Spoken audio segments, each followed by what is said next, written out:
In this lecture, we're going to upgrade our ability to attack by allowing our units to attack move, meaning they will attack any units on their way to a target location.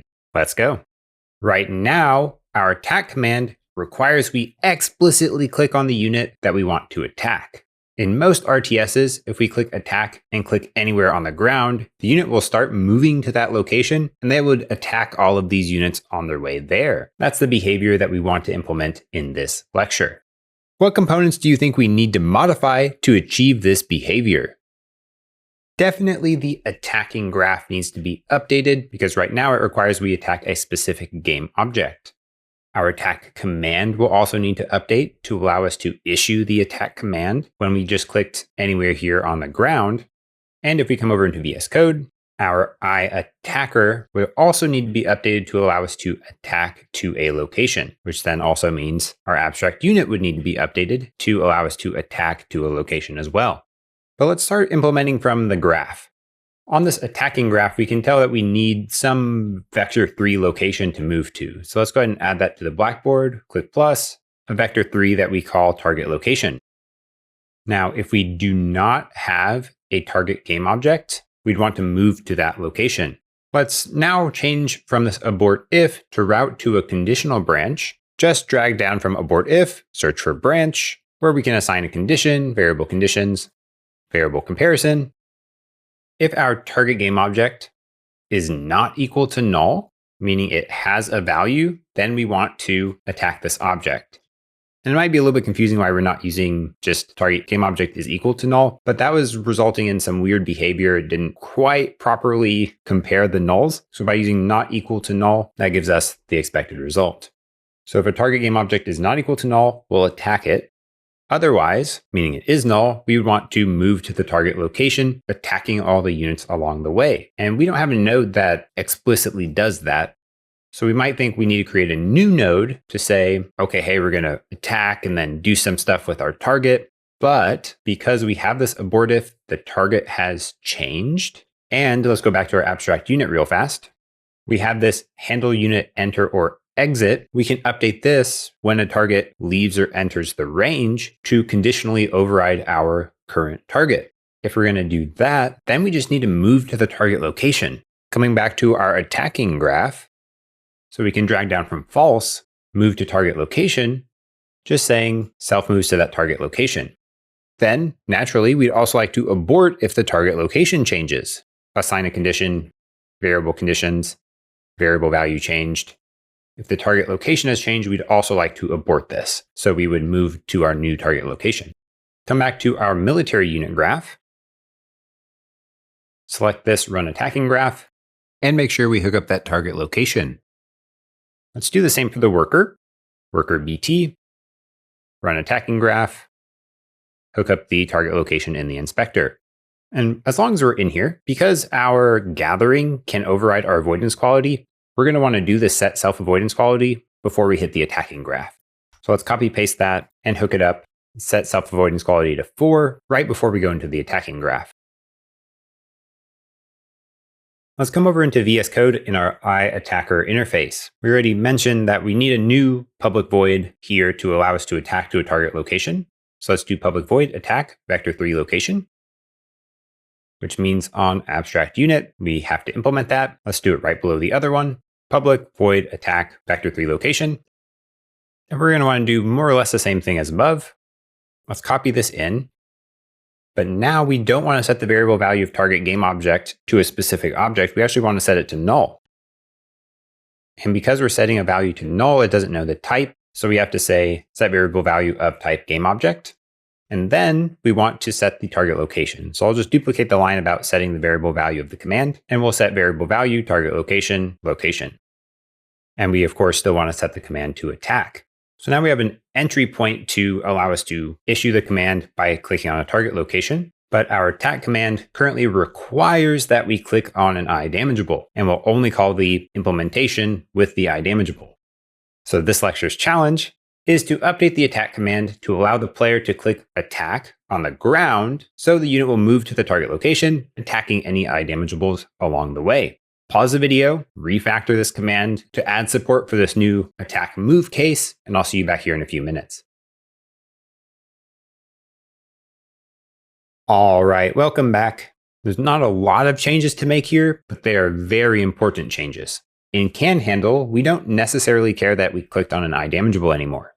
We can just remove that condition from CanHandle. We still need a hit collider because without a hit collider, we don't know the location to move to. Then in handle, we still need to get a reference to the iAttacker, but we can do if context.hit.collider.tryGetComponent out iDamageable, damageable, attacker.attack, that damageable, else attacker.attack, the context.hit.point. And that's all of the changes that we need to make this command work right now. Seems simple, but if you were able to get this on your own, that means you really understand the way that we handle these commands now, and you did a great job. Let's come back to Unity and click play. We're not done yet, but I think it's important that we see why we need to make the next changes live. Select our riflemen, and we tell them to attack, move over here. Perfect, they're moving, but they're not attacking anybody. If we select them in the hierarchy, on the behavior agent, we can see a bunch of nearby enemies, but the target game object is not set. So what we need to do is, as units enter and exit our damageable sensor, we want to consider what is our current target game object. And if there is no target game object set, we want to set it to one of those nearby enemies. Let's restart play mode. If we take this rifleman, again, tell him to attack, move over here. Let's consider what should happen. Right now we've got 3 workers in our range. So really, we should take the first one and set them as our target game object. We can attack them until they die, and then pick the next one, and basically go through this like a queue. However, if we take this worker, worker 11, if this worker leaves, we have 2 options. One is we can make them go chase down that unit. In this case, if these weren't workers, if they were other riflemen, this rifleman would just die because all of these guys would attack him as he moves to chase down this one first attackable. It probably makes more sense if this one leaves for him just to retarget one of the other nearby units. So that's what we're going to do. When a unit leaves the damageable sensor, if that's the current target, we're just going to pick a new target from our nearby enemies. Let's consider the other case. If we have a new damageable come in, let's say that they move closer, we don't necessarily want them to stop attacking whoever they're attacking and attack this one. They should probably keep attacking the one they have until that one dies and then pick a new target. So we can see that now when a unit enters and when a unit exits, we may want to do different things. So let's come back to VS Code. Whenever an enemy enters or leaves, we do want to still sort these. So let's refactor this into a function that we can use on both handle unit enter and handle unit exit. Let's right click, refactor, extract method, rename that to set nearby enemies on Blackboard. And let's make it return the nearby enemies. Let's change the return type to list of game object. And at the end, make it return nearby enemies. On handle unit enter or exit, let's rename that handle unit enter, duplicate for handle unit exit. And up at the top on start, we assign these handlers. On unit exit, let's change that to call handle unit exit. Then let's come down back to handle unit enter. Let's assign a list of game object nearby enemies to the return value of set nearby enemies on Blackboard. Now, when a unit enters, we only want to set our target game object if there is no existing target. Let's do if graphagent.getVariable target game object out Blackboard variable game object. Let's call it target variable. And the target variable value is null. And just for fun, let's also check and nearby enemies count is greater than 0. In that case, let's do graphagent.setVariableValue, target game object, nearby enemies, index of 0. That means that we will choose the closest enemy whenever something comes in if we don't already have a target assigned. Handle unit enter then is pretty simple. Let's take a look at handle unit exit. We're probably still going to want to do this assignment. We can just replace that line. If the unit left and they're not our current target, we don't actually care that they left because we already have a target. So we can check if not graphagent.getVariable, target game object, out Blackboard variable of type game object. Again, just call it target variable. Or the damageable transform game object does not equal the target variable value, then we're going to return. We're not going to do anything else. Now, if we don't hit that return, that means the target that left our sensor was our target, and we need to pick a new one. So if the nearby enemies count is greater than 0, we'll do the same thing we did below. We'll just pick the first one, the closest one, with graph agent, set variable value, target game object, nearby enemies indexed by 0. Else, we're going to do graph agent dot set variable value of type game object, target game object to null. We're going to clear our target in that case because there's nobody here. And if we've run out of enemies in our target range, then we want to set our target location to the last known position so we can do a little chase there to try to find them. That's graph agent set variable value, target location to the damageable transform position. Now we've got auto retargeting built in whenever a unit comes in or leaves. Let's come back to Unity and click play, select our rifleman, tell them to attack move through this bunch of workers. And there we go. We see worker 11 is being attacked. And once they die, they've now left. And oh no, what happened? Why isn't he picking anybody else? If we take a look in the inspector, we can see that we have a target game object of missing game object, and our nearby enemies is also showing element 0 is a missing object. That's because when an object is destroyed, it does not trigger our physics events. So our rifleman damageable sensor, this still thinks that that unit's there because the sphere collider trigger did not raise an event saying this rigid body left my range. That's the primary drawback to using a physics-based collider for sensing units like this. Let's come back to VS Code because we can still handle this. We just have to do it ourselves. On the damageable sensor, let's come down to onTriggerEnter. We can use the event bus to determine when we should manually raise the onUnitExit event. But we don't necessarily always need to be having this handler because we don't care about this event unless we have a damageable to listen for. So we're going to dynamically add and remove handlers in here. Let's check if the damageables count is 1 and then do bus of type unitDeathEvent.onEvent plus equals handle unit death. We want to make sure it's only when we have one damageable because we don't want duplicate handlers. Then on trigger exit, we want to do something similar. If our damageables count is 0, we want to unsubscribe with bus of type unitDeathEvent.onEvent minus equal handle unit death. Let's now define that as private void handle unit death event EVT. And in here, we can just check if damageables.remove EVT.unit, that returns true if we did remove it. And we can just call on trigger exit evt.unit.getComponentCollider. That way we do exactly the same thing as the physics system would normally do, including unsubscribing ourselves from that event if we've removed all of the damageables. Then we just have to make sure on destroy, we also remove this handler in case there were some in our range when this object was destroyed. Let's just copy the unsubscribe line and paste it into a private void on destroy. Now let's come back to Unity and click play one more time. Grab that rifleman, attack move. Let's select him. Watch as the worker dies. He has automatically retargeted worker 2.